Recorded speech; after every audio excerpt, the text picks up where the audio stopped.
Good morning. Om Shanti life ಸ್ಕಿಲ್ಗೆ ತಮಗೆಲ್ಲ ಸ್ವಾಗತ. ನಿನ್ನೆ ಪ್ರೋಕಾಸ್ಟಿನೇಷನ್ ಬಗ್ಗೆ ನೋಡಿದ್ವಿ. ಪ್ರೋಕಾಸ್ಟಿನೇಷನ್ನ ಮುಂದೂಡೋದಾಗುತ್ತೆ. ಇವತ್ತು ಆ್ಯಟಿಟ್ಯೂಡ್ಸ್ ಅಂತ ಒಂದು ಸಬ್ಜೆಕ್ಟ್ ಬಗ್ಗೆ ತುಂಬ ಚೆನ್ನಾಗಿದ್ದು. ಸೊ ನಿನ್ನೆ ಕ್ಲಾಸಲ್ಲೆಲ್ಲ ಹೇಳ್ತಾ ಇದ್ವಿ. ಪ್ಲಸ್ ನಮ್ಗೆ ಓಂ ಶಾಂತಿ ಕೂಡ ಆ್ಯಟಿಟ್ಯೂಡ್ಸ್ ಹೆಂಗಿರ್ಬೇಕು ಅನ್ನೋದ್ರ ಬಗ್ಗೆ ಮಾಹಿತಿ ಕೊಟ್ಟಿದ್ದಾರೆ. ಆ್ಯಟಿಟ್ಯೂಡ್ಸ್ ಅಂದರೆ ಇದು ನಮ್ಮ ಕಣ್ಣಿಗೆ ಕಾಣದಿರ್ತಕ್ಕಂಥ ಒಂದು ಸಾಫ್ಟ್ವೇರ್ ಒಳಗಡೆ. ಯಾವಾಗ ಸಾಫ್ಟ್ವೇರ್ ಚೆನ್ನಾಗಿದ್ದರೆ ಅದರ ಔಟ್ಪುಟ್ ಚೆನ್ನಾಗಿರುತ್ತೆ, ರಿಫ್ಲೆಕ್ಷನ್ ಚೆನ್ನಾಗಿರುತ್ತೆ. ಸೊ ಅದೇ ಥರ ಎಲ್ಲೇವರೆಗೆ ನನ್ನ ಆ್ಯಟಿಟ್ಯೂಡ್ಸ್ನ ಚೇಂಜ್ ಆಗಿರಲ್ವೋ ಅಲ್ಲೇವರೆಗೆ ನಾನು ಬದಲಾವಣೆ ಆಗೋಕ್ಕೆ ಸಾಧ್ಯ ಇಲ್ಲ ಮಾತು. ಸೊ ಪ್ರತಿಯೊಂದಕ್ಕೆ ನಾವು ಯಾರು ಹೇಳ್ತಿರ್ತೀವಿ ಅವ್ರ ಆ್ಯಟಿಟ್ಯೂಡ್ಸ್ ಅಷ್ಟೇ ಬಿಡ್ರಿ, ಅವ್ರು ಹಾಗೆ ಹೇಗೆ ಅಂತ. ನೋ, ಅವ್ರ ಆ್ಯಟಿಟ್ಯೂಡ್ಸ್ನ ಅನ್ನೋದಕ್ಕೆ ನನ್ನ ಆ್ಯಟಿಟ್ಯೂಡ್ಸ್ ನಾನು ಚೇಂಜ್ ಆಗಿಲ್ಲ ಅಂದರೆ ಕಾರಣ ನಾನು ವಿಚಾರ ಮಾಡೋದು ಅಥವಾ ನನ್ನ ಥಾಟ್ಸ್ ಚೇಂಜ್ ಆಗಬೇಕು. Especially thoughts become a habits becomes a success. So ಎಲ್ಲವರೆಗೆ ನಾನು ಥಾಟ್ಸ್ ಕ್ರಿಯೇಟ್ ಮಾಡಿಕೊಂಡು ಅದನ್ನು ಆ್ಯಕ್ಷನಲ್ಲಿ ತರೋದಿಲ್ವಲ್ಲ, ಆಮೇಲೆ ಹ್ಯಾಬಿಟಾಗಿ ಪರಿವರ್ತನೆ ಆಗಲ್ಲ. ಸೊ ಹಾಗಾಗಿಬಿಟ್ಟು ಆ್ಯಟಿಟ್ಯೂಡ್ಸ್ ಅಂತಕ್ಕಂಥದ್ದನ್ನು ನಾವು ಚೇಂಜ್ ಮಾಡ್ಕೋಬೇಕಪ್ಪ ಅಂದರೆ ಒಳ್ಳೆ ಆ್ಯಟಿಟ್ಯೂಡ್ಸೂ ಇರುತ್ತೆ. ಇದರಲ್ಲಿ ಎರಡು ಟೈಪ್ ಆ್ಯಟಿಟ್ಯೂಡ್ಸ್ ನಾವು ಕರಿತೀವಿ. ಒಂದು ಪಾಸಿಟಿವ್ ಆ್ಯಟಿಟ್ಯೂಡ್ಸ್, ಇನ್ನೊಂದು ನೆಗೆಟಿವ್ ಆ್ಯಟಿಟ್ಯೂಡ್ಸ್.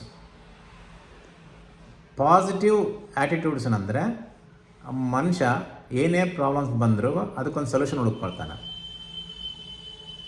ಅದೇ ಪಾಸಿಟಿವ್ ಆ್ಯಟಿಟ್ಯೂಡ್ಸಲ್ಲಿದ್ದ ಮನುಷ್ಯ ಆಗಿರ್ತಕ್ಕಂಥ ಕೆಲಸ ಮಾಡ್ತಕ್ಕಂಥ ಕೆಲಸ ಫೇಲ್ ಆದರೂ ಕೂಡ ಅದರಿಂದ ಏನಾದರೂ ಪಾಠ ಕಲ್ತ್ಕೊಂಡು ನೆಕ್ಸ್ಟ್ ನಾನು ಹೆಂಗೆ ಚೇಂಜ್ ಮಾಡಲಿ ಅಂತ ಟ್ರೈ ಮಾಡ್ತಾನೆ.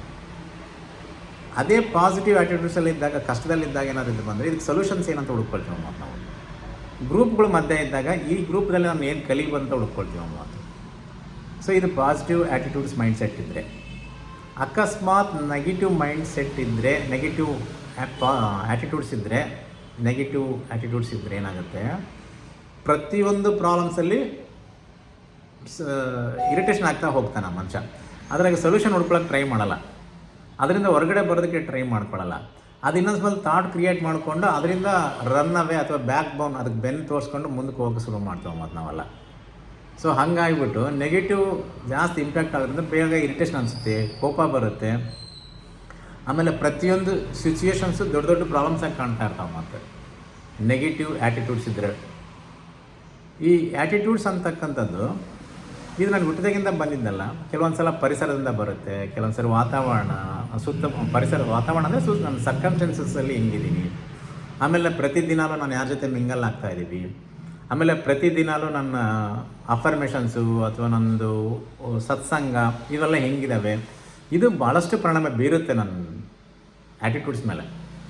ನನ್ನ ಆ್ಯಟಿಟ್ಯೂಡ್ ಚೇಂಜ್ ಆಗೋದ್ರಿಂದ ಏನು ಅಡ್ವಾಂಟೇಜ್ ನನಗೆ ಇನ್ನೂ ಭಾಳ ಮುಖ್ಯವಾದ ಉಪಯೋಗ ಏನಪ್ಪ ಅಂದರೆ, ನಾನು ಎಲ್ಲರ ಜೊತೆನೂ ಹೊಂದ್ಕೊಳ್ಳೋಕೆ ಶುರು ಮಾಡ್ತೀನಿ, ಎಲ್ಲರಿಂದನೂ ಉಪಯೋಗ ಪಡ್ಕೊಳ್ಳೋಕೆ ಶುರು ಮಾಡ್ತೀನಿ, ನನ್ನಿಂದ ಎಲ್ಲರಿಗೂ ಉಪಯೋಗ ಥರ ಮಾಡ್ತೀನಿ ಮಾತು. ನನ್ನ ಆ್ಯಟಿಟ್ಯೂಡ್ ಚೆನ್ನಾಗಿದ್ದರೆ ಅಂದರೆ ನಾನು ಎಲ್ಲರಿಗೂ ಸರ್ ನನಗೆ ಆ್ಯಟಿಟ್ಯೂಡ್ಸ್ ನನಗೆ ಗೊತ್ತಾಗಲ್ಲ, ನನ್ನ ಆ್ಯಟಿಟ್ಯೂಡ್ಸ್ ಇನ್ನೊಬ್ರಿಗೆ ಬೇಗ ಹೇಳ್ತಾರೆ ಮಾತು. ಸೊ ಯಾರು ಹೇಳ್ತಾರೆ ಬಿಡ್ತಾರೋ ಗೊತ್ತಿಲ್ಲ, ನಿನ್ನ ಆ್ಯಟಿಟ್ಯೂಡ್ಸ್ ನಿನಗೆ ಖುಷಿ ಕೊಡ್ತಾ ಇದೆಯಾ ಇದನ್ನು ಚೆಕ್ ಮಾಡಿಕೊಂಡು ಸಾಕು ನಾವು. ಸೊ ನನ್ನ ಆ್ಯಟಿಟ್ಯೂಡ್ಸ್ ನನಗೆ ಪ್ರೋಗ್ರೆಸ್ ಕಾಣ್ತಾ ಇದೆಯಾ, ಡೈಲಿ ಲೈಫ್ ಸಕ್ಸಸ್ ಕಡೆ ಹೋಗ್ತಾ ಇದ್ದೀನಾ, ಸೊ ಇದು ನಾನು ಒಳ್ಳೆಯ ಕಡೆ ಮಾರ್ಗದಿಂದ ಮುಂದುವರಿಸ್ತಾ ಇದೆಯಾ ಅಥವಾ ನೆಗೆಟಿವಿಟಿ ಜಾಸ್ತಿ ಅನಿಸ್ತಾ ಇದೆಯಾ, ಆಮೇಲೆ ಡೈಲಿ ಕೋಪ ಬರ್ತಾ ಇದೆಯಾ, ಡೈಲಿ ಇರಿಟೇಷನ್ ಆಗ್ತಾ ಇದೆಯಾ ನನಗೆ, ಅದನ್ನು ನೋಡ್ಕೋಬೇಕು ನಾವು. ಸೊ ಕೆಲವು ಸರಿ ಮೊಬೈಲಿಂದನೂ ಆ್ಯಟಿಟ್ಯೂಡ್ಸ್ ಚೇಂಜ್ ಆಗೋಲ್ಲ. ಬರೀ ನಾವು ಸ್ಪಿರಿಚುವಲ್ ಇದ್ದೀವಿ, ಬರೀ ಮೊಬೈಲ್ ನೋಡಲ್ಲ, ಇದು ನೋಡಲ್ಲ ಅಂದ್ರೂ ಕೂಡ ನಾವು ಆ್ಯಟಿಟ್ಯೂಡ್ ಚೇಂಜ್ ಆಗಬೇಕಾದ್ರೆ ಕಂಪಲ್ಸರಿ ಕೆಲವೊಂದು ಅಫರ್ಮೇಷನ್ಸ್ನ ನಾವು ಬೆಳಗ್ಗೆ ಎದ್ದ ತಕ್ಷಣ ಮಾಡ್ಕೋಬೇಕು. ನಾನು ಚೆನ್ನಾಗಿದ್ದೀನಿ, ಪರ್ಫೆಕ್ಟಾಗಿದ್ದೀನಿ, ಸೊ ನಾನು ಎಲ್ಲರಿಗೂ ಒಳ್ಳೇದು ಮಾಡ್ತೀನಿ. ಅಫರ್ಮೇಷನ್ಸ್ ಅಂತ ಏನು ಕರಿತೀವಲ್ಲ, ಡೈಲಿ ಮಾರ್ನಿಂಗ್ ಮಾಡೋದ್ರಿಂದ, ಆಮೇಲೆ ನೈಟ್ ಮಲಗೋದಕ್ಕಿಂತ ಮುಂಚಿತವಾಗಿ ಅಫರ್ಮೇಷನ್ಸ್ ಕಂಪಲ್ಸರಿ ಮಾಡಬೇಕು ಕೂಡ. ಈ ಅಫರ್ಮೇಷನ್ಸು ತುಂಬ ಯೂಸ್ಫುಲ್ಲಾಗಿ ಕೆಲಸ ಮಾಡುತ್ತೆ ನಮಗೆ. ಸೊ ಈ ಅಫರ್ಮೇಷನ್ಸು ಡೈಲಿ ನನ್ನ ಲೈಫ್ ಸ್ಟೈಲ್ಸು ಇದನ್ನು ನಾನು ಚೇಂಜ್ ಮಾಡಿಕೊಂಡ್ರೆ ಖಂಡಿತವಾಗಿ ನನ್ನ ಒಂದು ಅಭ್ಯಾಸಗಳು ಚೇಂಜ್ ಮಾಡ್ತಾವೆ, ಆ್ಯಟಿಟ್ಯೂಡ್ನ ಚೇಂಜ್ ಮಾಡ್ಕೊಬೋದು. ಯಾವಾಗ ನನ್ನ ಆ್ಯಟಿಟ್ಯೂಡ್ ಚೇಂಜ್ ಆಗುತ್ತೆ, ನನ್ನ ಥಿಂಕಿಂಗ್ ಚೇಂಜ್ ಆಗುತ್ತೆ, ನನ್ನ ಥಿಂಕಿಂಗ್ ಚೇಂಜ್ ಆದರೆ ಆ್ಯಕ್ಷನ್ ಚೇಂಜ್ ಆಗುತ್ತೆ, ಆ್ಯಕ್ಷನ್ ಚೇಂಜ್ ಆದರೆ ನನ್ನ ಹ್ಯಾಬಿಟ್ ಚೇಂಜ್ ಆಗ್ತಾ ಇರುತ್ತೆ. ಸಕ್ಸಸ್ ಕಡೆ ತುಂಬ ಈಸಿಯಾಗಿ ನಾನು ಫಾಲೋ ಮಾಡ್ತೀನಿ ನಮ್ಮ ಮಾತು. ಸೊ ಇದನ್ನು ನಾವು ಚಾಚು ತಪ್ಪದೆ ಮಾಡೋಣ. ಸೊ ಇವತ್ತು ಆ್ಯಟಿಟ್ಯೂಡ್ಸ್ನ ಏನಾದರೂ ಇದ್ದರೆ ಸ್ವಲ್ಪ ಚೇಂಜ್ ಮಾಡ್ಕೋಬೇಕಂತ ನಾನು ಹೇಳಲ್ಲ, ಬಟ್ ನನಗೆ ಏನು ಬೇಕಾದ ಉಪಯೋಗ ಇದೆಯಾ ನೋಡ್ಕೊಳ್ಳೋದು, ಉಪಯೋಗ ಇಲ್ವಾ ಅಂತ ಚೇಂಜ್ ಮಾಡ್ಕೊಳ್ಳೋದು ಇಂಪಾರ್ಟೆಂಟು, ಅದನ್ನು ಮಾಡ್ಕೊಳ್ಳೋಣ. ಸೊ ಇನ್ನೂ ಹೆಚ್ಚಿನ ಮಾಹಿತಿ ಬೇಕಂದರೆ ನಮ್ಮ ಜೊತೆ ನೀವು ಸಾಯಂಕಾಲ 8ರಿಂದ 8:30 ಕ್ಲಾಸ್ ಇರ್ತದೆ, ಜಾಯ್ನ್ ಆಗ್ಬೋದು. ಇನ್ನೂ ಬೇಕಾದ್ರೆ ವಾಟ್ಸಪ್ಪಲ್ಲಿ ಅಥವಾ ನೀವು ಫೋನ್ ಮಾಡಿ ನಮ್ಗೆ ನೇರವಾಗಿ ಕಾಂಟ್ಯಾಕ್ಟ್ ಮಾಡ್ಬೋದು, ಇಲ್ಲ ವಾಟ್ಸಪ್ಪಲ್ಲಿ ಮೆಸೇಜ್ ಹಾಕ್ಬಿಟ್ಟು ನಿಮ್ಮ ರಿಪ್ಲೈ ಸಿಗುತ್ತೆ. Thank you. ಓಂ ಶಾಂತಿ.